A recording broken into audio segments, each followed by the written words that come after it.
Good morning, students. Welcome to the yet another lecture for the virtual classrooms. In our last lecture, we saw it the thermodynamics in the first law was unable to explain the answers of the first two questions. Then we saw that the second law is used to calculate the spontaneity of the reaction.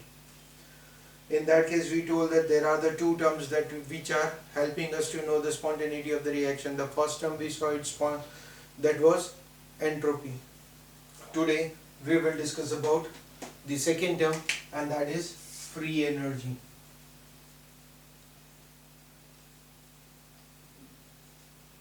Now this is also termed as Gibbs free energy. It was a scientist who studied it, right? So symbol is given out as an G, Gibbs free energy or free energy, right? Now when we are talking about the free energy, which is the second term that is helping us to know that whether the reaction is spontaneous or not, right? So what is that? This is the energy change that is being calculated on the basis of enthalpy and entropy of the substance. It's an energy change that is calculated on the basis of enthalpy and entropy change. So for this we are using the formula G is equals to H minus Ts, right? Now this particular term, it's a depending on enthalpy. So here we get it as absolute value of free energy cannot be calculated, as it depends on enthalpy and absolute value of enthalpy cannot be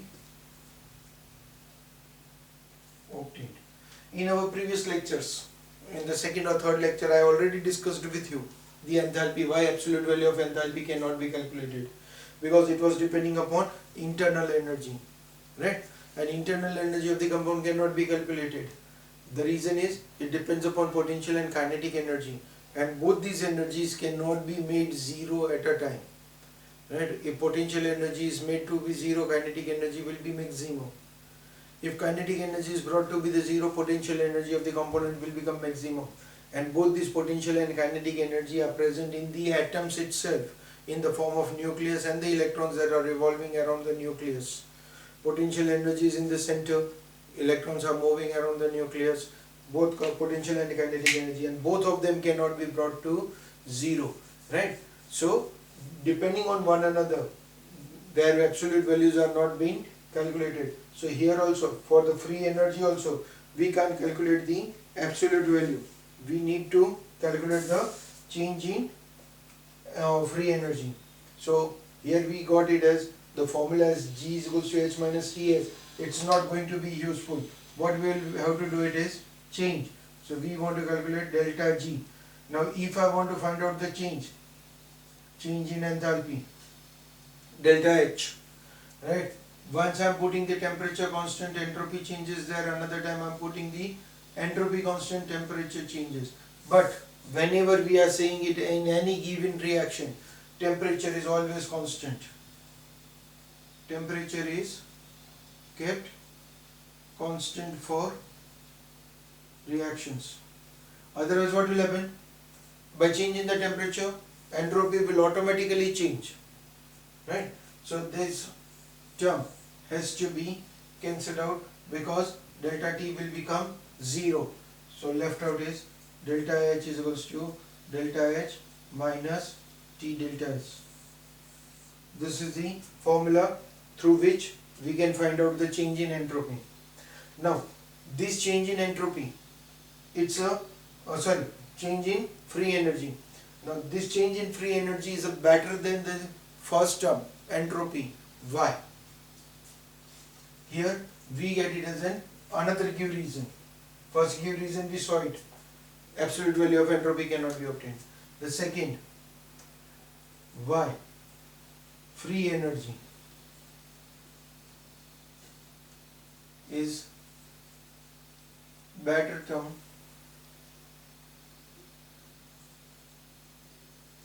to know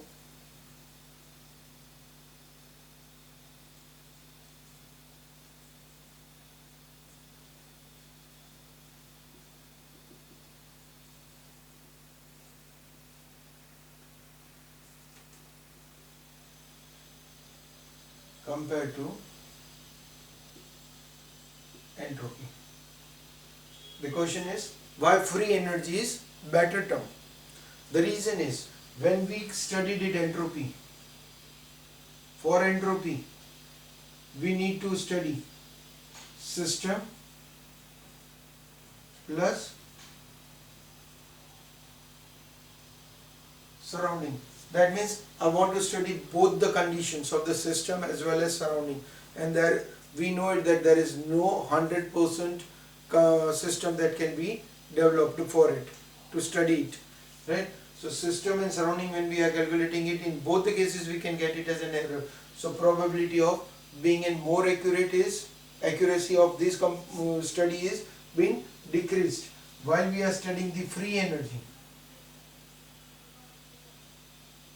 We want to study only system which is under our control.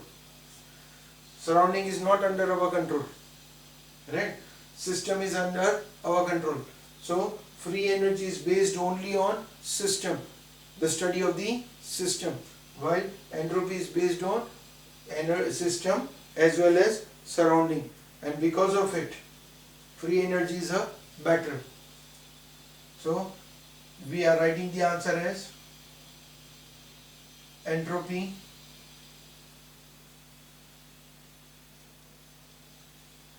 can help to know whether reaction is spontaneous or not only after the study of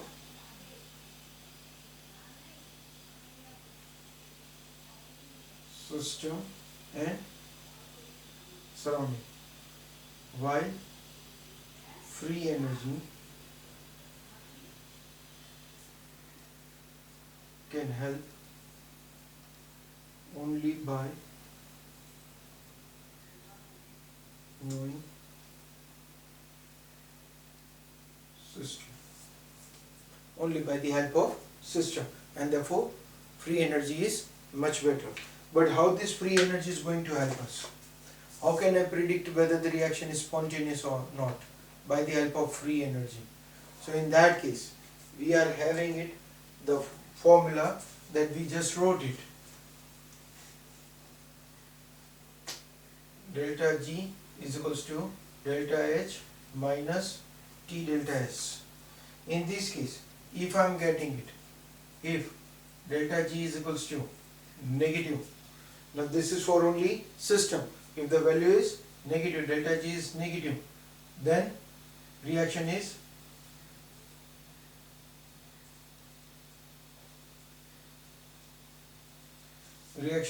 spontaneous.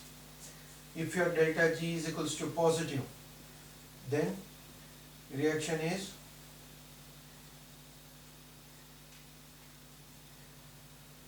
non-spontaneous.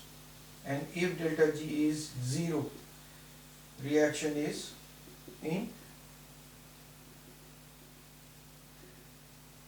equilibrium. Now, because we can say that reaction, now here only by the help of system we can say that whether the reaction is in equilibrium condition or not. We can establish a relation between the free energy and equilibrium constant also. When we were studying it entropy, we want to study both system and surrounding, and both of them cannot be combined for the equilibrium constant, and so we did not got the relation between the entropy and the equilibrium constant. Here only because of the system we can say that we can have a relation between the free energy and equilibrium constant. So what is that relation? What is the relation that we are going to get it?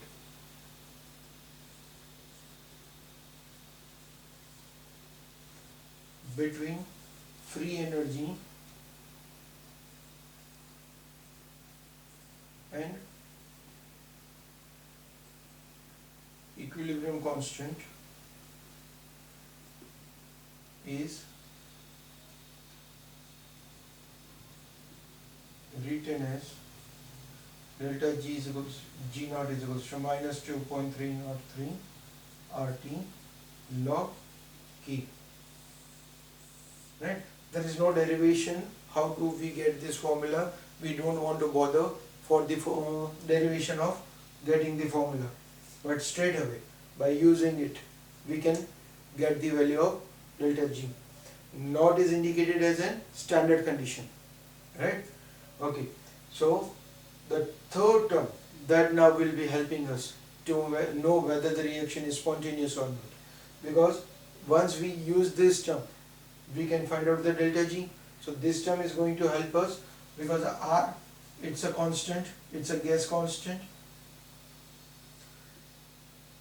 This one is also a temperature of the reaction. It's not going to help us, but the value of K, if K is greater than 1, then reaction is spontaneous, because when I put it log K greater than 1, so that means that value is going to be positive. So overall the reaction is going to be negative. So delta G is negative, reaction is spontaneous. So from this we can say that if equilibrium constant K is greater than 1, reaction is spontaneous. If it is less than 1, reaction is non-spontaneous. And if K is equals to 1, reaction is in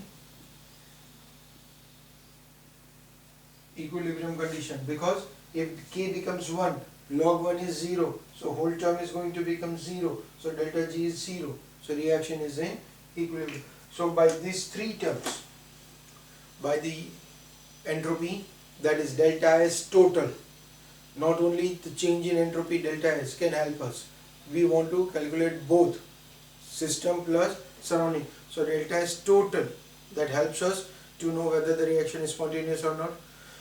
Free energy of the system helps us to know whether the reaction is spontaneous or not, as well as the third term is equilibrium constant. That is also the term that will help us to know whether the reaction is spontaneous or not. Right? So by using these three terms, we got the answer whether the reaction is spontaneous or not. Right? Okay. By using this, the second law of thermodynamics, we are able to now predict whether the reaction is spontaneous or not. But still, up to what extent, that is unknown. So in that case we can say that limitation of second law. What is the limitation of the second law? It can't predict up to what extent the reaction is spontaneous or not. It answer second law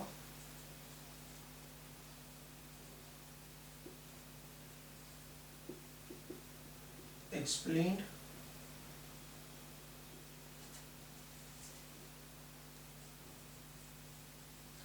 whether reaction is spontaneous or not, but it did not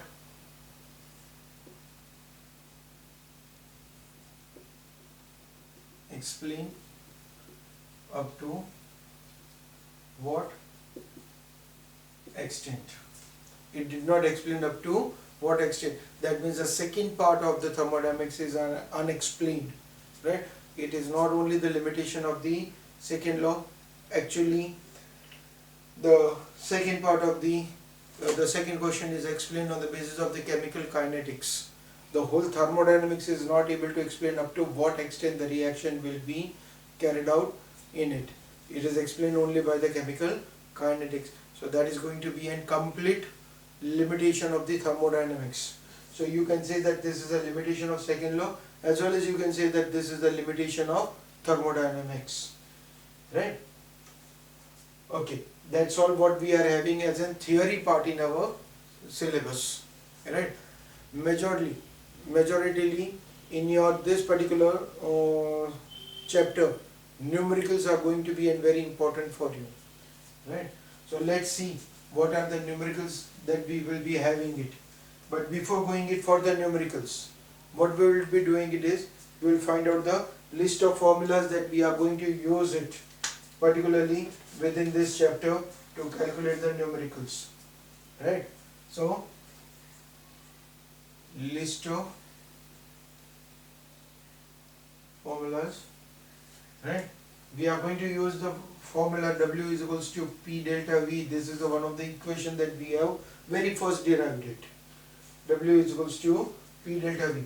In it we placed it minus sign to predict it whether the work is done by the system or on the system, right? So the formula we are going to get it as W equals to P delta V. But what is delta V?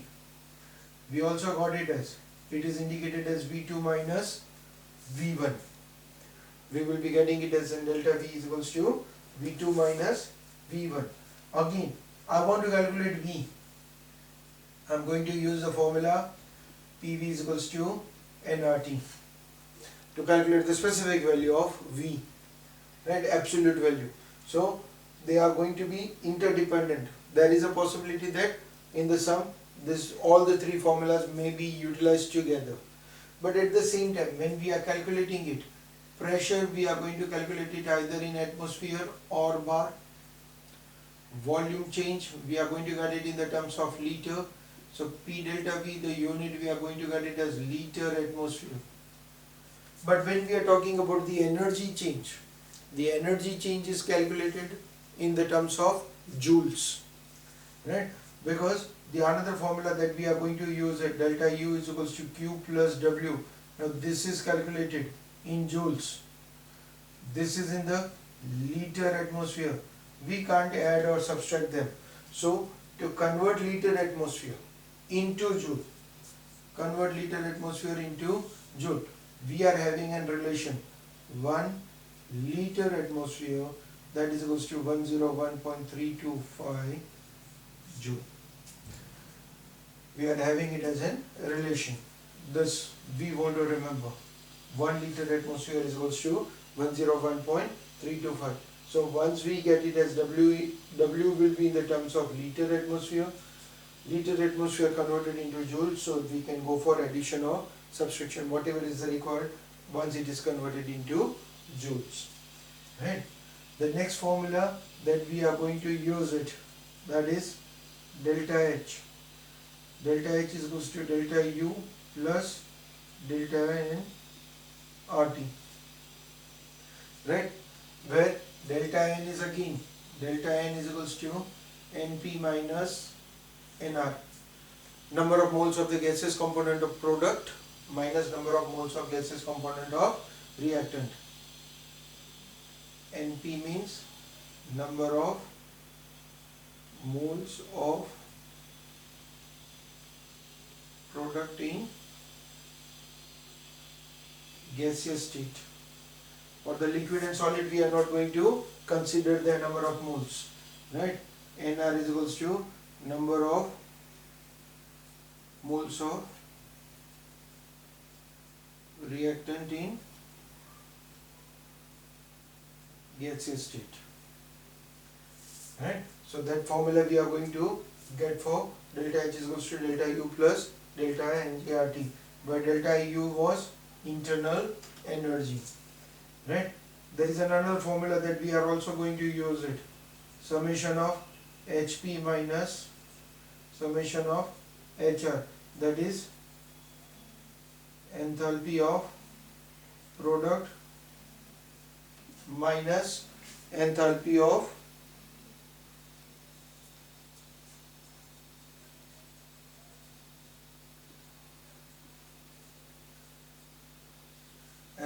product minus enthalpy of reactant.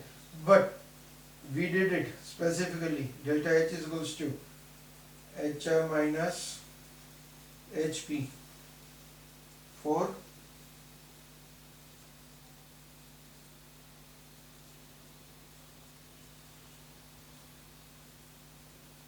this formula we are going to use it for bond dissociation enthalpy. HP minus HR for all of them, all the enthalpy changes that we have studied it. But specifically when we have been given out to calculate the enthalpy change on the basis of bond dissociation enthalpy, we are doing it as HR minus HP, right? Okay. Further, the another formula now on the basis of the second law, that is going to be delta S is equals to Q reversible by T, right? In the first law we already derived Q reversible, that is equals to delta H also, right?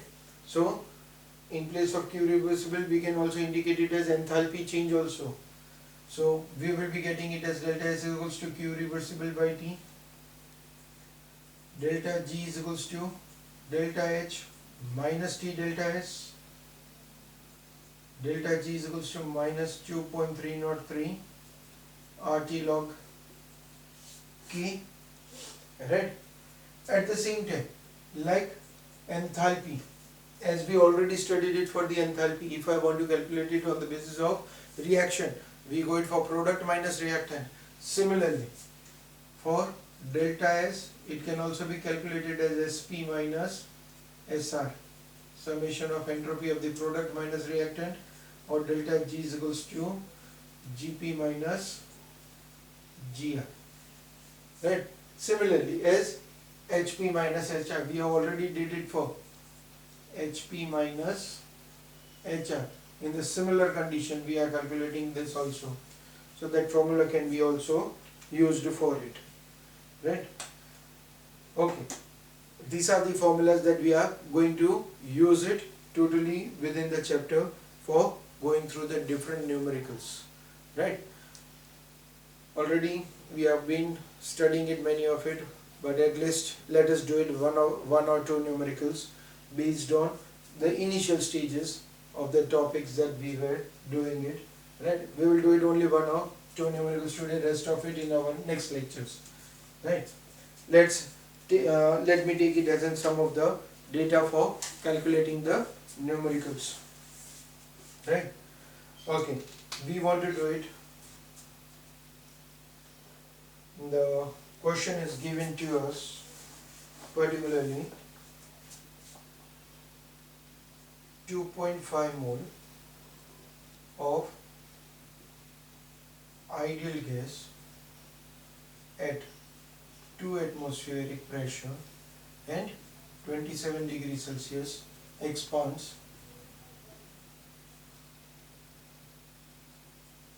isothermally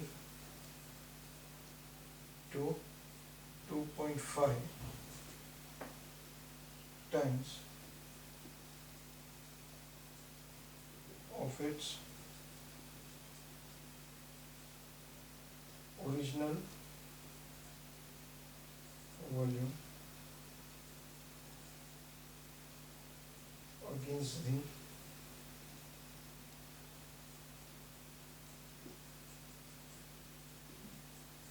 pressure of 180. Calculate work done.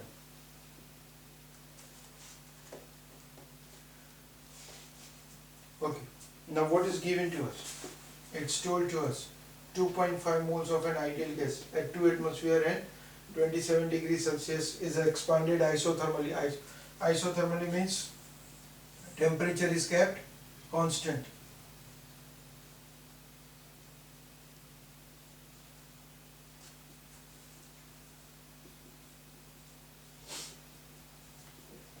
Therefore, we are going to get it W equals to minus P delta V. The formula we will be getting it as W is equals to minus P delta V. Okay, now we want to find out the change in the volume. It is told to us 2.5 moles of an ideal gas. So that means the volume is not given to us. We will have to calculate the volume. So as already we know it, we will be calculating it as volume is equals to nRT by P. The formula we will be using it is nRT by V. Now, for this, it is told to me number of moles 2.5,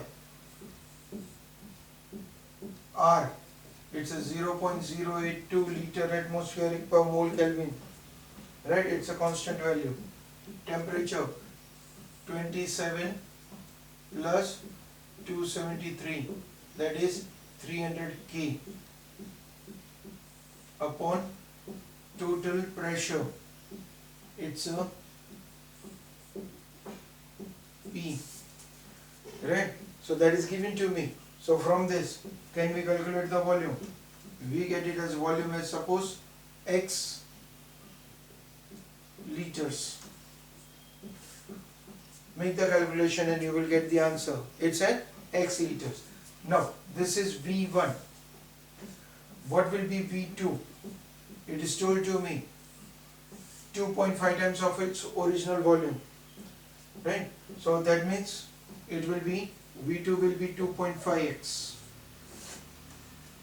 liters, because it is told to us 2.5 times. So if x liters are there, the volume is 2.5x. Now we got it as V1, V2. So we calculate it as V2 minus V1. We will be getting it as 2.5x minus x. That will be equals to 1.5x. We will be getting it as V2 minus V1. That will be getting it as 1.5x. Now again, this is in the terms of liters. Therefore, work will be minus. What will be the initial pressure? The pressure is given to us 2. The pressure that is given to us as, you want to calculate the work, external pressure of 1. So now this one, P will be equals to 1 into 1.5x.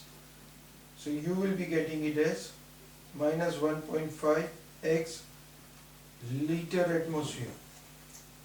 The unit we got it as, now this is in the liter atmosphere.